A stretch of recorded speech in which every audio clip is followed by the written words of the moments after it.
আসসালামু আলাইকুম প্রিয় শিক্ষার্থীরা, তোমরা যারা জাহাঙ্গীরনগর বিশ্ববিদ্যালয় ডি ইউনিটের প্রস্তুতি নিচ্ছ, তোমাদের জাবি ডি এর সিলেবাসে কিন্তু আইকিউ নামের একটা সাবজেক্ট আছে।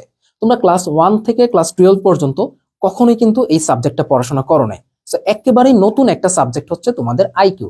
সেজন্য আমি আইকিউটাকে একটা পূর্ণাঙ্গ প্লেলিস্ট করে আমি ইউটিউবে দেওয়া শুরু করতেছি। তো আজকে থেকে আমাদের ক্লাস রেকর্ড শুরু হইলো। ইনশাল্লাহ আমি তোমাদেরকে আইকিউটা খুব ভালোভাবে গুছিয়ে দেবো, ঠিক আছে? এখন এই আইকিউ সাবজেক্টটা যেহেতু তোমাদের কাছে একেবারেই নতুন এবং এই সাবজেক্টটাতে তোমার টোটাল 4 মার্কের কোয়েশ্চেন আসবে। সো আমরা আগে জেনে নিব হচ্ছে আইকিউ জিনিসটা আসলে কি এবং আইকিউ আমরা কিভাবে পড়বো, কিভাবে পড়লে আসলে আমরা ভালো মার্ক তুলতে পারবো।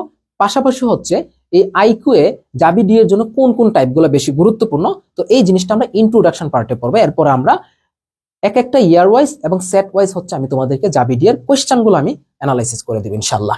ওকে, আমার পরিচয়টা একটু দিয়ে নিই। আমি বায়াজিদ বোস্তামি, বর্তমানে পড়াশোনা করছি বাংলাদেশ কৃষি বিশ্ববিদ্যালয়ে।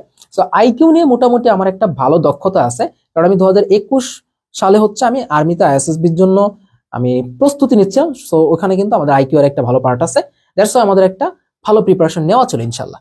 সো এখন দেখো, আমরা দেখি তো প্রথমে আসো আইকিউ জিনিসটা কি। খুবই সিম্পলি বুঝবা, আইকিউ হচ্ছে তোমার একদম বুদ্ধিমত্তাটাকে কাজে লাগাবে। সো আইকিউ জিনিসটা যতটা না পড়ার, তার থেকে বেশি হচ্ছে তোমার মানে ইনস্ট্যান্ট তুমি আসলে কতটা চিন্তা করতে পারবা। সো আইকিউ বা যেটাকে পূর্ণরূপ হচ্ছে কি ইন্টেলিজেন্ট কোশ্চেন্ট। সো এটা হচ্ছে কি মানুষের বুদ্ধিমত্তার পরীক্ষা, যার মাধ্যমে জানা সম্পর্কের সাহায্যে অজানা মান অথবা চিহ্ন বের করা হয়। সো তোমরা আইকিউ এর মধ্যে এমন কিছু জিনিস দেখবা যে তুমি কোনো একটা জানা মান আছে বা কোনো একটা জানা জিনিস তোমার কাছে আছে, পরবর্তীতে তোমাকে একটা অজানা জিনিস দেওয়া থাকবে যেটা তোমাকে হয়তো বের করতে হবে। কোন একটা সংখ্যা বের করতে বলতে পারে ধারার মাধ্যমে, কোন একটা তোমার সংখ্যাগত সমস্যা হইতে পারে বা সাংকেতিক চিহ্ন হইতে পারে বা কোন একটা প্যাটার্ন চিত্র, অর্থাৎ তোমার একটা জানা জিনিস থাকবে, সেটা দিয়ে তুমি অজানা জিনিস নির্ণয় করবা। কনসেপ্টটা একটু মিল পাচ্ছ না আমাদের কেমিস্ট্রি টাইট্রেশনের মতো, বুঝছো? সো এই সেম টাইপের জিনিস কিন্তু একটা আইকিউ জিনিসটা, জানা জিনিস থাকবে একটা, সেটা দিয়ে তুমি অজানা জিনিসটা নির্ণয় করবা। সো এটা টোটালিটা হচ্ছে কি তুমি ইনস্ট্যান্ট তোমার বুদ্ধিমত্তাটাকে তোমার কাজে লাগাইতে হবে। তবে সেজন্য তুমি যদি আগে থেকে একটু প্র্যাকটিস করে রাখো, তাহলে তোমার বুদ্ধিমত্তাটা কিন্তু খুব তাড়াতাড়ি কাজে লাগবে এবং এটার একুরেসিটা বেশি থাকবে। দ্যাটস আমরা আগে থেকেই তোমাদেরকে প্রস্তুতিটা নেওয়াচ্ছি মূলত। ওকে, এর পরবর্তীতে চলো দেখি আমরা আইকিউ কে আসলে কত ধরনের পাই, বুঝছো?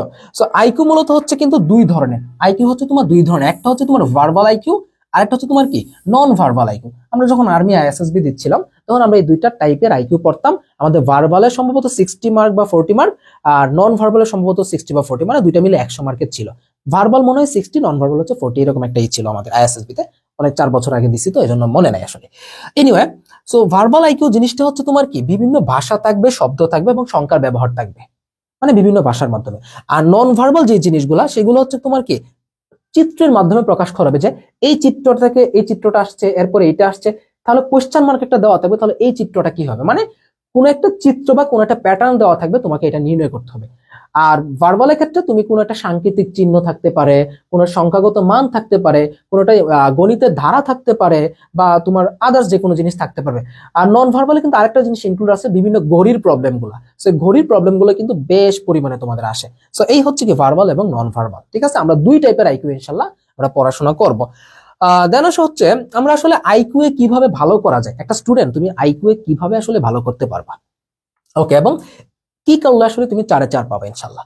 সো আইকিউ জিনিসটা আসলে কি জানো, নিয়মিত প্র্যাকটিসের ব্যাপার। এটা আসলে আমি হঠাৎ করে ধরলাম আর আমি পেরে গেলাম, এটা আসলে কোনো না। তুমি হঠাৎ করে ধরো হয়তো বা 4টার মধ্যে 2টা পারবা, বা 4টার মধ্যে 4টা যদি তুমি পারতে চাও, তাহলে মোটামুটি সপ্তাহে অন্তত 2 দিন 1 ঘন্টা করে হলো তুমি 2 ঘন্টা, মানে প্রতি সপ্তাহে যদি তুমি 2 ঘন্টা করে বা 3 ঘন্টা করে সময় দাও আইকিউ, তুমি জাহাঙ্গীরনগরের জন্য একদম কুপায় দিতে পারবে ইনশাল্লাহ। সো এই হচ্ছে কি ব্যাপার, তাহলে নিয়মিত তোমার প্র্যাকটিস করতে হবে। প্র্যাকটিস করলে তুমি আসলে সেম টাইপের আইকিউ গুলো তুমি পাবা, বুঝছো? আচ্ছা, এবং আইকিউ যখন তুমি প্র্যাকটিস করতে যাবা, ঠান্ডা মাথায় প্রশ্ন বুঝে তুমি চেষ্টা করবা। এটাকে তুমি মানে জাস্ট কোশ্চেনটা পড়লাম, আমি নিচে একটা অ্যান্সার খুঁজলাম, এইভাবে কিন্তু হবে না। তোমাকে একদম ঠান্ডা মাথায় একদম রিল্যাক্সে চিন্তা করে তোমাকে আইকিউটা উত্তর করতে হবে, সেটা পরীক্ষা হোক বা বাসায় প্র্যাকটিস হোক। এরপর আসো ছোট থেকে বড় জিনিসে যাওয়া। সো ছোট থেকে বড় আকারে যাওয়া বলতে কি বোঝায়, এখানে তোমাকে একটু ধরো তুমি আগে খুব সিম্পলি চিন্তা করবা, তারপর আস্তে আস্তে ডিপলি চিন্তা করবা। কোনো যদি সংখ্যা দেওয়া থাকে, আগে তুমি দেখবা যেটাকে তুমি ইজিলি নির্ণয় করতে পারো, আগে ছোট তারপর বড়। ব্যাপারটা বুঝতে পারছো? মানে আগে তুমি সিম্পল, তারপর তুমি ডিপে যাবা। খুব সিকোয়েন্স অনুসারে মেনটেন করবে, বুঝছো? সিকোয়েন্স ব্রেক করবে না কখনো, মানে আগে সিম্পল তারপর আস্তে আস্তে কমপ্লেক্সের দিকে যাবা, অর্থাৎ ছোট থেকে বড় আকারের দিকে যাওয়া, সেটা সংখ্যা হোক বা কোনো একটা প্যাটার্ন হোক, যাই হোক না কেন। দেন আসলে স্বাভাবিকভাবে চিন্তা করবা, খুবই এখানে আসলে মানে একদম মানে অস্বাভাবিক কোনো কিছু তোমাকে দিবে না, খুবই সিম্পল কিছু দিবে, যেটা তুমি হয়তোবা 2-3 বার চিন্তা করলে তুমি পেয়ে যাবা। তুমি এটা একটু সিকোয়েন্স অনুসারে চিন্তা করতে হবে, বুঝছো?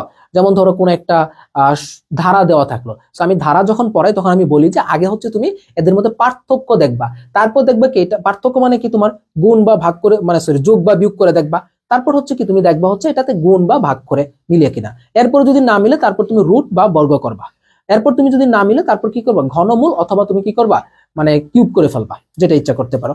এরপর যদি না মিলে তখন তুমি হচ্ছে কি একটা ঘর বাদ দিয়ে তুমি হচ্ছে কি পার্থক্য করবা। তো এইভাবে মূলত পড়াই। দ্যাট মিনস হচ্ছে কি তুমি খুব স্বাভাবিকভাবে এই জিনিসগুলো চিন্তা করবা, অস্বাভাবিক চিন্তা করার কিচ্ছু নেই। তো এই 4টা জিনিস মনে রাখলে তুমি ইনশাআল্লাহ লাইফে ভালো করতে পারবা, তবে ডেইলি প্র্যাকটিসটা কিন্তু অবশ্যই করতে হবে। দেন আসা হচ্ছে আমাদের জাহাঙ্গীরনগর ডি ইউনিটের জন্য আমি 5টা টাইপের আইকিউ দিব, ইনশাল্লাহ এখান থেকে 2-3টাই কমন পাবা, বাকিগুলো তুমি অন্যান্য টাইপ ফলো করলে ইনশাল্লাহ পাবা।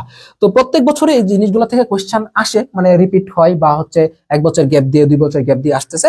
যেমন সংখ্যাগত সমস্যা খুবই ইম্পর্টেন্ট একটা টাইপ, তোমার খুবই আসে এই টাইপটা থেকে। সংখ্যাগত সমস্যা কোনো একটা ধারা দিতে পারে বা কোনো একটা তোমার বক্সের মধ্যে দিতে পারে, বক্সের শেপ গুলো তো বুঝতে পারো যে বক্সের মধ্যে তোমার কোনো একটা পাজল দিয়ে দিল, এই টাইপের কিছু সংখ্যাগত সমস্যা হইতে পারে, বা তোমার এখানে যোগ বিয়োগ গুণের কোনো সংখ্যাগত সমস্যা হইতে পারে। তো এই ধরনের সমস্যা তুমি পাবা।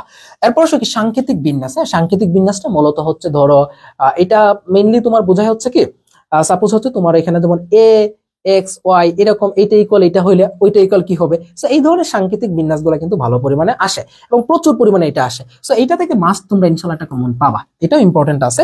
সম্পর্ক নির্ণয়, বাট ইদানিং কালে সম্পর্ক নির্ণয়টা একটু কম আসতেছে, বা সম্পর্ক নির্ণয়টা খুবই ইম্পর্টেন্ট, যে অমুকের খালা তমুকের মামা চাচা এরকম সম্পর্ক নির্ণয় কোয়েশ্চেন গুলো ভেরি ভেরি ইম্পর্টেন্ট। সো এটাও ইম্পর্টেন্ট আছে। ঘড়ি, সো ঘড়িটাও খুবই ইম্পর্টেন্ট।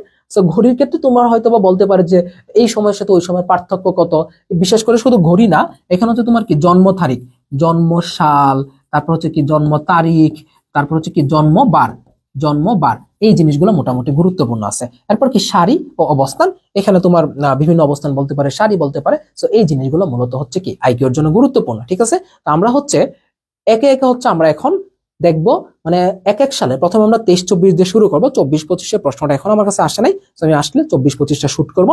23-24-এ যে 4টা সেটের প্রশ্ন আছে, সেই 4টা সেটের প্রশ্ন আমরা এক এক করে দেখবো। তাহলে চলো আমরা পরের এপিসোডে চলে যাই। আসসালামু আলাইকুম।